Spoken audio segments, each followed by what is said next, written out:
goote malee wanti jedhu tokko lachi keessa jirti beeka.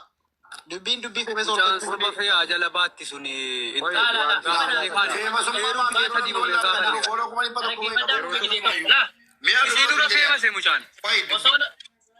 Osoo nama soba barbaaduuti osoo namaatu barbaaduuti achumaan bo'an waan isin qabdu keessaa gurradheen deema malee osoo nama namtaa sanaa. Mee waan si gaafa keeru. Mee waa dubbatu hin jedhan keeruun. Keeruun tarbiyyuu gootanii natti tola. Tokkee afaan qabne jalqabayyuu. An jalqabayyuu keeruu waa gaafadha amma dubbachuu fi akkaawuntii kana mucaa kana deebisuuf fedhii qabdaa fedhiin kee akka noo maalsii gootee deebiftaadha gaaffiin kun jalqabaati. Mucaa kana deebisuu yoo sinte bariidhaan dhuftee na gaafattee ittiin deebisa kanaan ta'u moon deebisu. Ilaal iimeelii meeqa yoo jijjiirte yoo keessaa na baasuu hin dandeessu. Dhugaa dubbiin isinitti himaa. Obboleessootti bibbirii maayinni jaallatanii. Kan akkaawuntii harkaa qabusuma kanaayi? Keeru. Anatu baanee bara akka kiyyaan hin baree bara. Akkaawuntii kana irratti hin bane. Kana irratti hin bane. Tokkoffaa lammaffaa hin banee jira jechuudha. Yeroo nama keessa seenu hedhiinumaan keessa seenu. Isiin iimeelii jijjiirtee lakkoofsa jala keessa waan feete yoo goote illee dhabaatu dandeessu. Inni kun dhugaa Tokko dhaggeeffadhu. Gaafa isiin iimeelii na jalaa kaaftu iyyata galcheen jiraan. Dhaabbata tiitokii irratti. Iyyata galcheen jira. Iyyata galchee jennaan koodiin kakkoo abbaan feete jalaa kaasuu hin dandeessu. Isa duraanii irratti dhaqee deemee. Yaa mujrim dhaggeeffadhu waasitti waasi gaafannaa amma. Masfartiin kee ulaagaan kee maali? Fakkeenyaaf hin jaallatta maama nu dhosta keeru wal beennaa hiriyaadha. Hin jaallatta ulaagaati keessu sana dhageenye itti deemnee yookiin jala jiraachuu dandeessi. Ulaagicha baruun keenya gaariidha. Amma fakkeenyaaf natti heerumtu malee natti maal taatu malee jaalla keessatti deebi'u malee lakkii immoo akkasiin immoo dhiifa mana gaafadhu an deebisa. Garuu yeroo deebiftu kakattee deebifta moo qalamuu keessa seenu. Dhaggeeffadhu mubaarik dhugaa dubbisitti mala duraan wal jaallataa turre jechuudha. Miidiyaa kana irrattis keessaanis waliin haasaa turre. Tiitokii sirba dhiisiin jedheeni. Sirba dhiisurra jedhe si dhiisuun filadhaa naan jedhe. Amma kanaani nabilootte dhaggeeffadhu nabilootte dhaba mana goote. Achi iddoo tokko wayii kuweetiidha. Madaamii tiitii wal loltee Suudii dhuftee natti dawwalte. Ji'a sadii wayii baddee turte. Maatiin si biyyaa na gaafatanii dawwalanii na gaafatanii. Ijoolleen gadhiisaa turan intala kun duuteetti jedhani. Garuu gitee sana naanaasaa turte jechuudha. Akka guyyaa lama sadii naanaasaa turte. Amma kanaan tiitokii si waa hunda gubdee anaani inaasofti. Ijoolleen natti dawwalanii maatiin kun kanatti barbaadaa jiru. Uftuudhaan waliin haasaa jirta innaan musaabee horoo kana jala jiraachuu danda'a. Dhufee na gaafate. Tiinaasaan jira sakaleessayyuu tiinaasaan ooleen jedheen maaknoo maatiin akkanatti biyyaa barbaadaa jiru jedhe. Amma kanaan tiitookiin kan koontiin duruu jalaa gubate tiitookii naa kennii naan jedhe. Ayyee siin kenna sirba immoo irratti gadi dhiisinii ittiin laayibii seenii naa deebiftaan jedheeni. Amma kanaan furattee imeelee waa hunda isaa jalaa jijjiirtee sirba gad dhiiftee zoor balbaakkinaan jedhe. Nabiloot guyyaa tokko wayii gastii maanchee keessatti seene siin bakkee kana gadi baatee jammartee jirti laayibii baatee taphataa jirti. Achumaan maanchee fi keeruun fikiriin kee duraanii dhufee jennaan keerutti kan harkaa tiitokii fo'ee fudhee keessaa baasee jetteeni maancheedhaan. Tiitokiin kawoon jedheeni hin gubatee naan jette. Anammoo na biloottee jirti garuu argee hin jiru. Amma kana anan tiitokii kan kana shakkee loogaayit godhee indeganaa keessa na galche.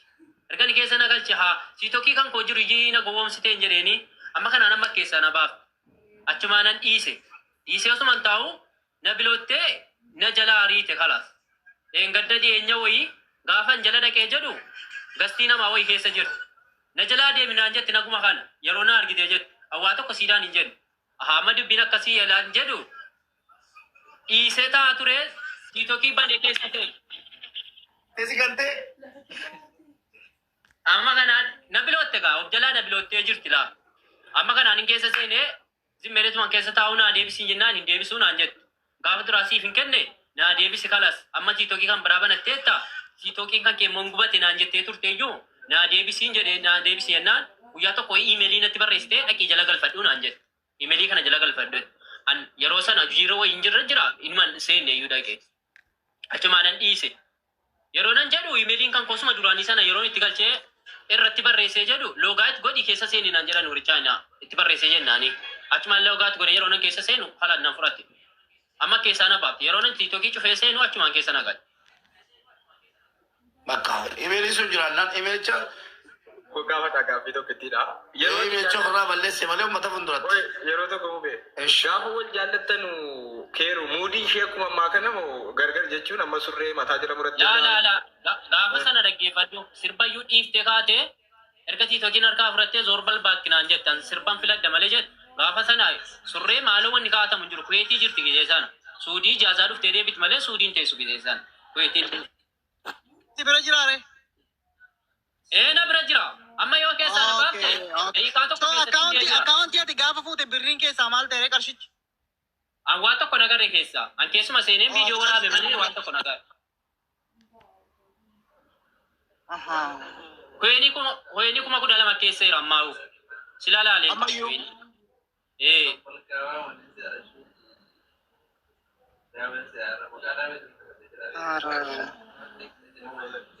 Ati yoom fuute akkaawuntii kana kan seente yoom? Akkaawuntii sa'aatiin barbaade dhagaan jirtu Maarkos sa'aatiin barbaade keessa teena. Sa'aatiin fedhen keessa teena. Malee iimeelii sirkaa fuudhee maaloo itti galchee koodiin ishiirra dannaan fuudhee keessa seenuu miti. Amma yoo nasiibee jedhe keessan seenaa dhaqee keessa seenuu barbaade. Keeru waan namaan galle tokko ishee keessaa baasuu hin dandeessaa? Atamma akkasiin hin seenne gochuu dandeessaa? Ilaal isii keessaa baasuu hin danda'u. Iimeelee si hin baasu. Iimeelee si jalaan fuudhu. Garuu immoo iimeelee si baafnaan keessaa bakkatti nan baasu. Garuu immoo ifaan dhiise malee. Jechuun hin dandeessa turte ati? Nan danda'a.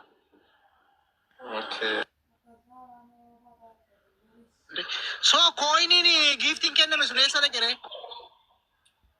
Hin agarre har'an keessa seene. Har'a guyyaa sa'aatii booddeen seene iyyuu keessa.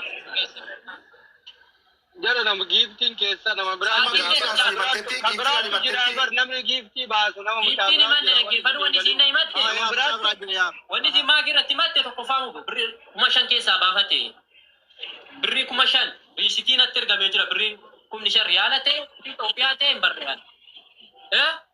500 keessaa baafate riisitiin harka jiraa jettee maakiidha. $200 guyyaatti ba'a. Maaltu dhufe?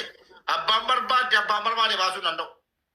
Oomanii keessatti baas daa'is oomanii keessatti baamoo. Bolose keenya yoo kuma 500 nuun eeyyamu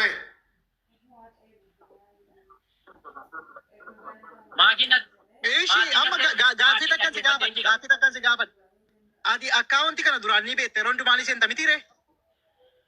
Yeroon fedhe itti nan seenaa.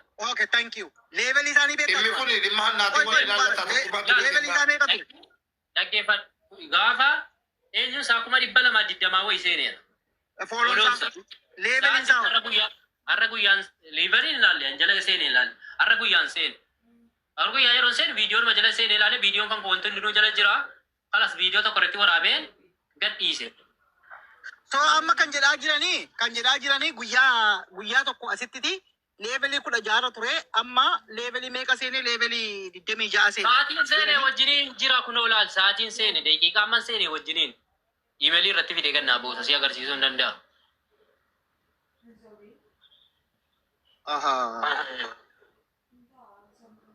Kunoo tiiktookii kanatti hidhamee jira. Tiiktookiin kun tokkoffaa sun lammaffaa kanatti hidhamee jira.